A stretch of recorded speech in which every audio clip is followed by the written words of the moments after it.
Welcome back to FasTrax Cars. I've got Brian here, and we have an absolutely stunning, full, custom, hand-built Cobra. Brian, tell me about your car. So it's considered legally a 2021 car. It's all custom made. The blueprints were based off the original 1964 car, and then I just re-engineered everything to run the Ford suspension, front and back. It's the Mustang 2 in the front, 1990 Thunderbird in the rear, and then everything's just built to as close as I can to original specs. It's fantastic. Now, let's just go through it piece by piece here, because I know there's a lot of work you put into this. I want to get it all. Yeah. Starting with the body. Now, the body is polished aluminum. Yeah. And you Hand-formed that yourself. Yeah. Okay, tell me a little bit about that experience. It was a lot of fun. It keeps me out of trouble. A lot of it was pretty easy, actually, for some of it. Other parts, you had a little bit of difficulty with the reverse curves and all that. But even down to the little things, like there's a wire, a 3/16 wire actually folded into all the aluminum to keep the strength, just like the original cars. I decided to go with the polished aluminum. I added the racing stripes last winter, just for fun. Yeah. Stuff like that. And then I tried to replicate the body to original, just as close as I could. Still keeping your own twist on it, your clarity, yeah. Because the back end is actually the bigger back end, so you can run the wider tires like the 427 had, and then the 289 front end, so you got the smaller, narrower opening on the front end. Yep. But I like the more European style. That's why it has all the exhaust goes out the back. There's no side exhaust. No side pipes, yeah. Yeah. You don't burn your legs. Yeah. Well, that was one of the things. And then also you can actually see the original cars had the slight down, slight across, and then up. Yep. So you can actually see the difference in the shape, and then you can see the brake pedal box like the original had. So I spent a lot of time to try to get it as close as I could to original specs. Yeah. It's fantastic. I noticed that also, maybe it's just me, but I noticed on the front here, right by the lights, it kind of has a more sharp tilt to it. Yeah. I was having some difficulties finding the exact specs for that. I had to contact about a bunch of people all across Canada and States and Europe. And I got as close as I could, but this is the first full custom build this time, so I was like, it is what it is. You did a fantastic job. First, it's amazing. It's amazing first job. First, it's amazing for a 10th. You know, really, I mean, it's where we started talking about coach work and building cars and custom building cars, and you got factories building these things taking years. How long did it take to build this car? This one took a total of 4.5 years to actually finish, and then getting registration, insurance, and all that. And then as soon as I did get insured, I didn't rebuild the engine, so I got about $7,000, and then the engine was shot. So I pulled the engine, put it back in, so a total of 5 years by the time I was enjoying it down the road. 5 years of passion, I'm assuming, right? Oh yeah, a lot of blood, sweat, and tears. And now let's talk a little bit about the other things, the front end, the engine. What's basically the frame? You also formed the frame? Yeah, so I hand built the frame all to keep it to existing, like the original style. And then the front suspension I did go with the Mustang 2 front suspension. Found the one that I like the look the best, then re-engineered it to replicate what they had done. And then the rear end is a 1990 Thunderbird, and then I copied the Mark III Factory 5 independent rear suspension, actually. Found a picture of it, and I was like, I like the way this one looks. It's pretty easy to design, and then I just re-engineered everything to work with that. Fantastic. And then it's got the 351 Windsor out of a 94 F-150, Doug Nash 4+1 5-speed transmission. So it's a 5-speed, not a 4? It's a 5-speed, yeah. Okay, yeah. So it's just a 4+1, so it's like an overdrive fifth gear. So she's running 2,800 RPM when you're going down the highway type thing. Which is nice, cruising. So, and you built it to be a driving car, not just a show car. Yeah, this one is to drive everywhere I can. Like any chance I get, it gets driven. Awesome. Well, that's what they're built for, right? Yeah. They're built to be driven. Yeah. No, I'm not too worried about rain and stuff like that. It's not the most fun to drive in the rain just because of how slow the wipers can be. Yeah. But it's got the top just for it. It's got the custom side windows for it. So. Now, when it came to things, to talk about wipers and windshield, when it came to things like that, were those formed, or did you buy those, or were they from another Cobra? I got the Lucas kit from Cobra stores before they sold out, and I just got the original wipers that were supposed to be in it with the original motor, original switches.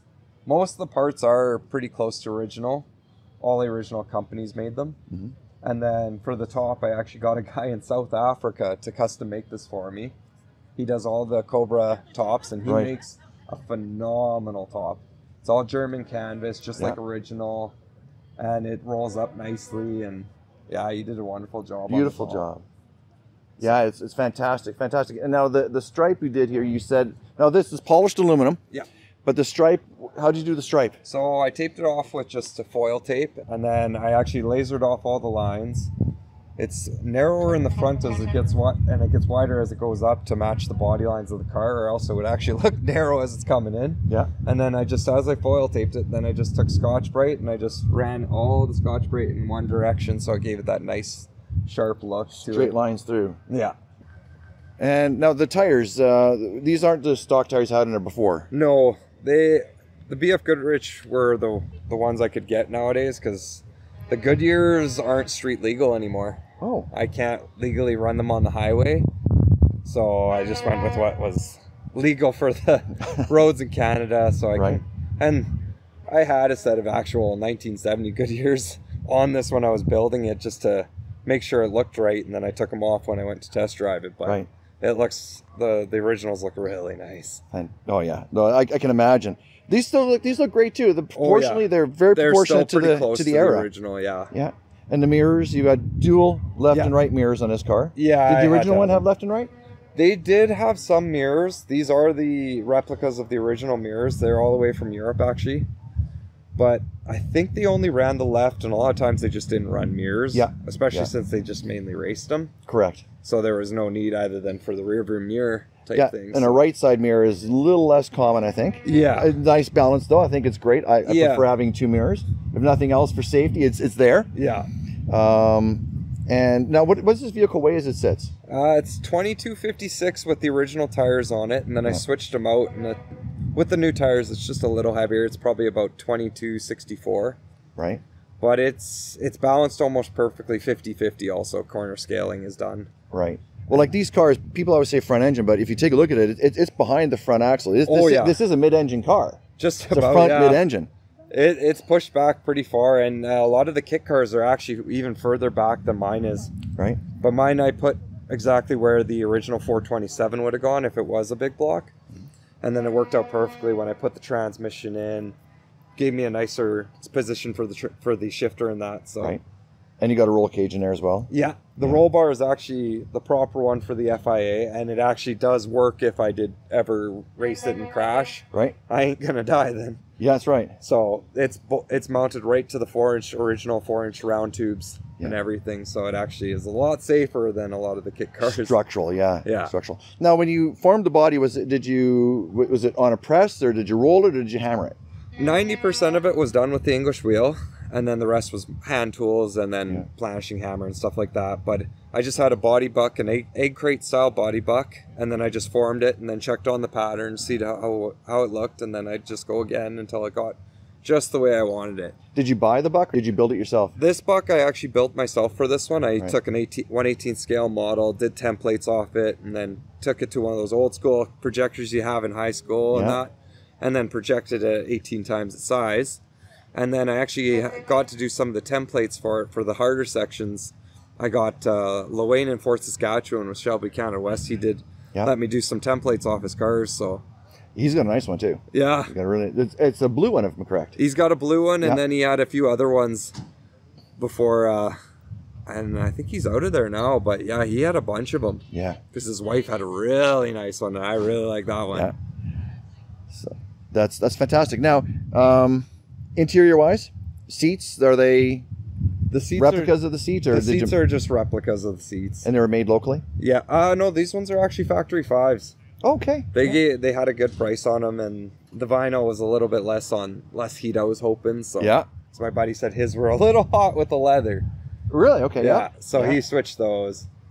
And it's a 5-point harness? Yeah, 4-point harness. 4-point harness. Okay. Yeah. I didn't want to put the groin strap in, so I was like, Not needed if you're not racing it, right? Yeah, that's the thing. Do you plan to race it? In the future, I'll probably race it, but I'm still more of a builder than a racer. I like to have my fun, but at the same time, it's more just for driving around. Now, you had said that you went European-style exhaust out to the back, not side pipes. What kind of exhaust is on there? It's just a custom stainless steel, so I had to do custom headers for this, and then down the back, and then I did an electric cutout switch actually, so you can actually switch it from really loud to really quiet. Yep. And then it's just got like a basic performance mufflers on the back, just two 14-inch, I think they are. Yep. And they're just basic exhaust systems. And like the original car, door handles are inside, or are you? Or is it pull? Okay, yeah, I can see them there. There's a door handle there. Yeah. Yeah, just like original. They just stick your hand in. They just used to have a leather strap there that you'd pull a little bit easier. Pull up the strap. Yeah. But I was like, I like the way without it. Side windows. I do have side windows for it, just in case it does rain. Yep. And they fit really nicely, and they work really good for this. Excellent. Wonderful. And the fuel cells in the trunk or near the trunk as well again? Yeah, the back, it's actually running a 65 Mustang gas tank. Oh, good. Yeah. So it's got some volume to it. Oh, yeah. It's a bigger gas tank, and it was a bit of a fun time shoehorning it in there to fit in. Now, when you put this engine here, it says it's a Shelby engine. Yeah. What was it like fitting this into your custom built frame and body? It's very tight. I can't even run a wing nut on it because it actually will hit the hood scoop. Right. Yeah. And then it's within 1/4 of an inch of all the frame rails on the transmission and bell housing area. Yeah. So it's real tight. If you're pulling the engine, you pretty much have to pull the engine separately from the transmission because you will not get it out together. Really. It's very, very difficult. And it's dual fan. I see in the front dual fan, just like the originals. Yeah. It's got the original FIA overflow tank with it's actually a Corvette part they use for it. Okay, yeah. Because they like that one. And then it's all, the brakes, it runs dual master cylinders for the brakes and then a master cylinder for the clutch, just like original. All the internals for the brake pedals are all original. They got the AC pedals, everything. The disc brakes or drum? They're all disc all the way around. Good. Yeah. Originals were drum, I'm assuming, right? The originals, I believe, were discs all the way around. Which is unusual in the 60s. Yes. I mean, that's way ahead of their time, right? Yeah. No, they were these cars were pretty modern for everything that they had. Yeah. They ran pretty smooth. They had a single leaf springs to begin with, and then they went to coilover suspension in the... Pretty quick. And what suspension do you have in here? It's just a coilover style. Okay. Yeah. Adjustable? Fully adjustable. It's just QA1s. They had to be special sizes, that's for sure. Why's that? Just the way I engineered everything, I didn't take into consideration. I thought I had the right lengths, but then I was a little off, so I had to go with almost the smallest size coilover in the back. Right. The fronts were no problem, but the back is a very small coilover. A little tighter in the back there, yeah. But I've got 1 inch of extension and 2 inches of compression, so 3 inches of full travel throughout it. Which is fantastic. Which is more than I need. and it's mechanical, it's not pneumatic or anything, right? Yeah. So excellent. And driving it, like you said, you drive it quite a bit. Oh yeah. Handles right, handles good. Yeah. You get a lot of stairs, obviously, when you're driving down the road. Not just the fact that it's a Cobra, but the fact that it's chrome. Yeah. No, the girlfriend loves riding in it. She really likes the car. Yeah. Not a fan of the 4-point harness, the old style. She likes the quick connect. She's a drag racer, but yeah, it's a lot of fun. She does drag race as well? Yeah, she drag races, and then I just build these. Excellent. Is she here at the show? She'll be here later today. Okay, yeah. Yeah, no, she wanted to sleep in today. I don't blame her. Keep the woman happy always. Absolutely. Brian, thank you so very much for meeting with me and talking about your car. Yeah, man. This is, again, like I said, it's a unique car. It's hand-built. It's a one-of-a-kind. You're never going to see one of these again, only on FasTrax Cars. So, Brian, thank you so much for your time. Yeah. Thank you.